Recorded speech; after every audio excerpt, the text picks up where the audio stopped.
Deputy Murphy. Thank you, Chairman. Thank you, Mr. Horan. You're very welcome. I just want to move forward to 2007, if I may. You were a member of the Domestic Standing Group. Yes. Okay. Were there any deficiencies in the DSG's operating model?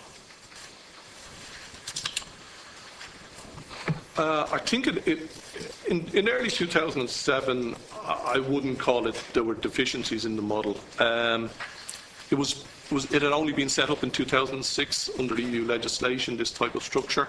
So I think certainly for much of the time it was beginning to find its role and understand what its role was.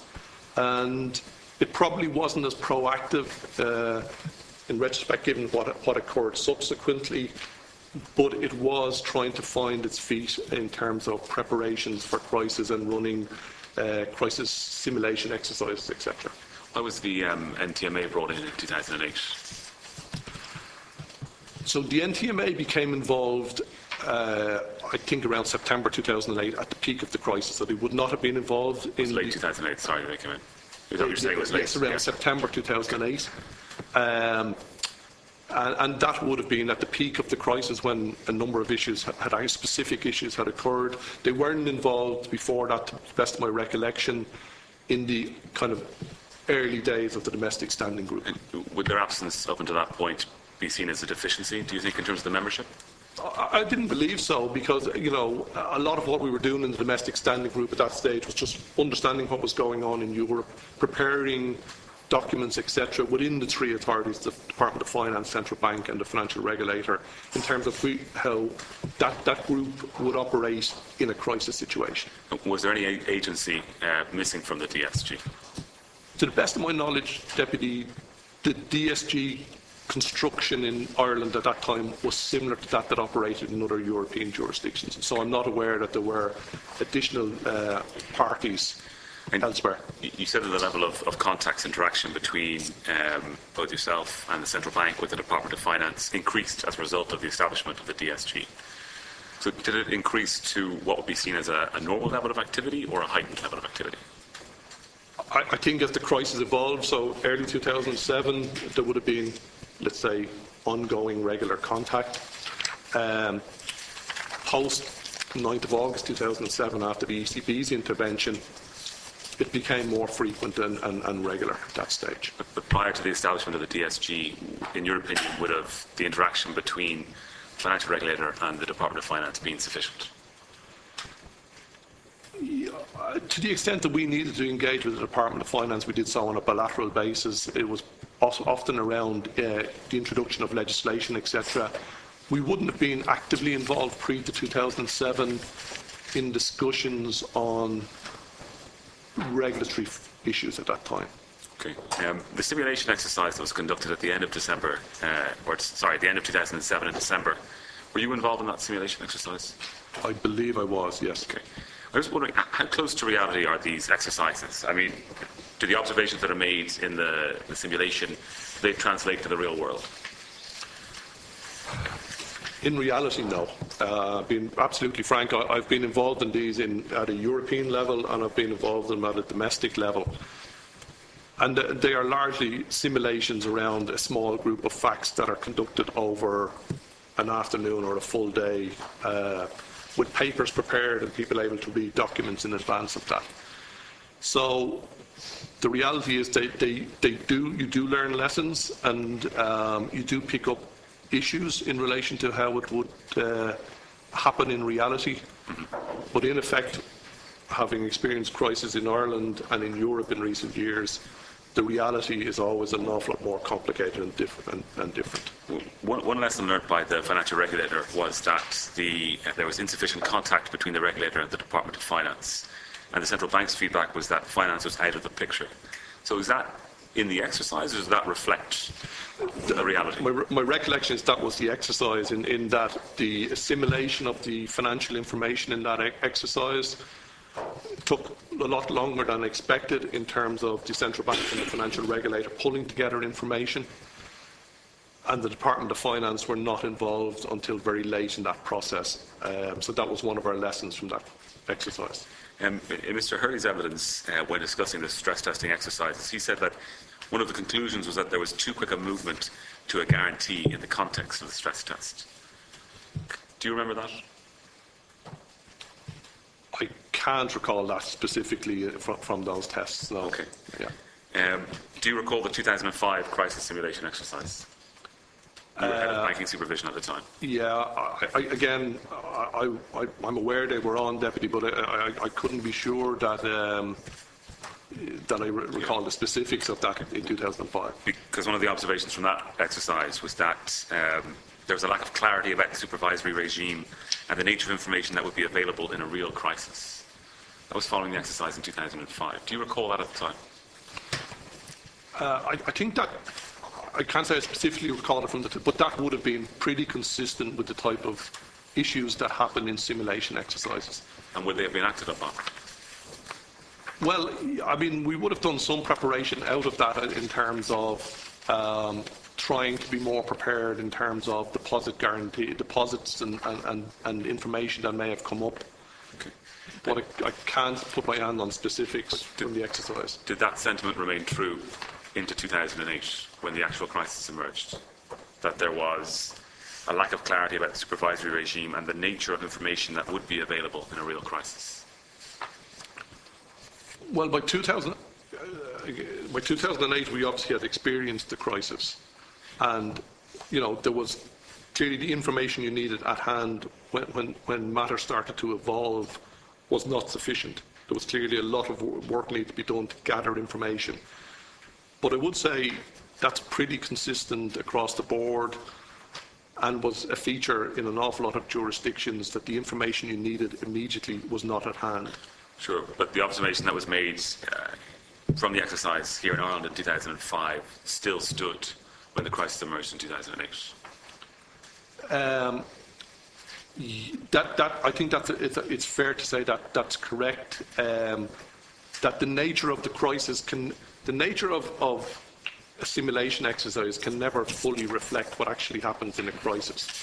And every crisis is different, so you will always have a desire or a need for additional information than that which is on stream. Of course, no, I think my point related to the feedback that was given after the exercise and then whether or not it was acted upon. But if we could look at the scoping paper that was prepared by the Department of Finance at the end of 2007, were you involved in the preparation of that scoping paper? It looked at possible powers to be given to the Minister for Finance to guarantee the banks, to liquidate a bank. It talked about a possible guarantee for all liabilities in the Irish financial system. I don't recall that I was involved in the paper. It came up with our discussions with Mr. Hurley. So when we look at the preparation or the agreement in early 2008, that legislation will be drafted to empower the Minister to guarantee the banks and nationalise financial institutions. Do you recall those discussions? I don't think I was actively involved in it at that point in time. Okay. I became a lot more involved in the legislation around September 2008. 2008. So okay. I think the outline of the legislation had been prepared at that stage, and then as events unfolded from very early in September, that was probably our key focus, was getting the legislation prepared for a nationalisation. Okay. Yes. With Mr. Hurley, we discussed as well the Green Jersey agenda, where the financial regulator and the central bank governor went to financial institutions and asked them to provide each other with funding support in order to maintain financial stability, given what was happening in international markets. Were you kept informed of this agenda, this action? I would have been aware, yes, I would have been aware that at banks the time? Yes, at the time, yeah. Okay. And in your view, was this agenda designed to support any particular institution? No, certainly in the early stages it was. International markets had frozen. We were aware that this was happening in other jurisdictions as well, and it happened right across the board, where interbank lending reverted to national borders, and that continued for a considerable length of time afterwards. So it was relatively consistent with what was going on, that lending began, and people were probably more familiar with some of the local operations. And given what was happening in relation to the work of the Domestic Standing Group in early 2008 and the approaches being made at the time by the central bank and the financial regulator, do you think that, looking back now, that the government should have intervened in the banking system in March 2008 or closely after?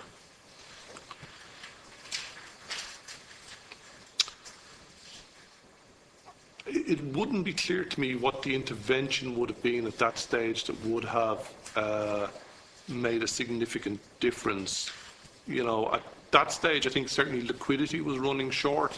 I think it might have been better if the ECB or someone had announced measures in terms of providing additional liquidity to the system at that stage, as they did in 2011 and 12. But it's not clear to me, when you put your question, what that measure would have been around March 2008. Okay, because prior to that, prior to the share difficulty that one institution ran into in March 2008, the Domestic Standing Group was already talking about possibly guaranteeing all liabilities in Irish banks, and was already looking at legislation to potentially nationalise a bank, liquidate one. So these concerns would have been there at the time. Before then, we had this extraordinary event in March 2008. Yes, so you know, at that time, I mean, I would say from 2007, I mean, there were lots of issues being talked about in terms of how we might oil the wheels of the system and remove some of the liquidity stresses that were there. And there was contingency planning going on at that time in terms of what might happen. Okay, well, let's move on to July 2008. There was a Domestic Standing Group meeting, and it's on page 124 and 125 of the booklet, the core booklet, volume 2. Volume 2.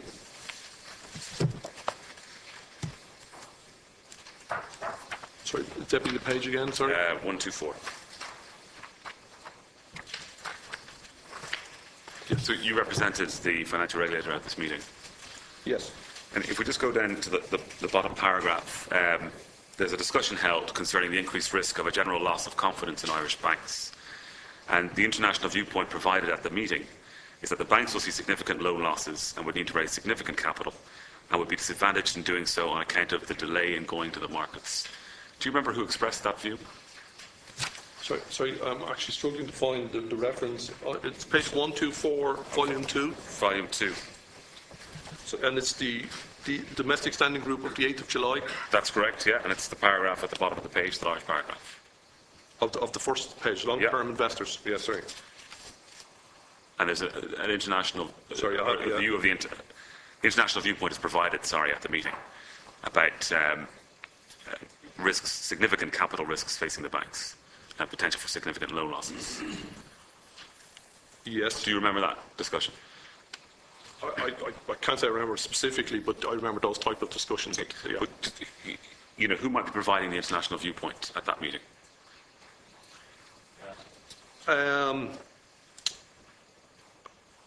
It may have been the central bank through the ECB's, their ECB contacts. It may have been some information we would have been picking up from the banking sector, but I couldn't say exactly what the source of that was. Can we just drop in just the final sentence, because that states that the financial regulator reported a detailed line-by-line examination of its loan book by one of the major Irish banks, which highlighted that even allowing for worst-case loan losses, profitability would remain strong. You made that point? Yes. Okay, and is it possible to identify which institution you had? I advise not. Okay. Well, I mean, how did that information come to you, and did you verify it? So that would have been part of the ongoing engagement at the time with the institutions, to see how they felt about their books in terms of what was going on, and the type of. So they would have been doing their own analysis and contingency planning. I don't think that we went in to check that at that time in July 2008, but it would have also been the case that around that time, rating agencies, etc., were looking at the Irish institutions and, you know, in most cases, I think affirming their ratings in terms of their strength and their capacity to ride out the problems. So there would have been a view at that time, I think, even from international rating agencies, that the Irish banks were able to ride out the problems at the time. And so, sorry, were you then expressing that view depending on what the rating agencies were saying? No, I think really what we were doing there is just giving feedback that we were getting at a time of heightened crisis, so we were well into the crisis at this stage. It would have been feedback from the institutions in terms of their observations and their belief in relation to their book. But not feedback.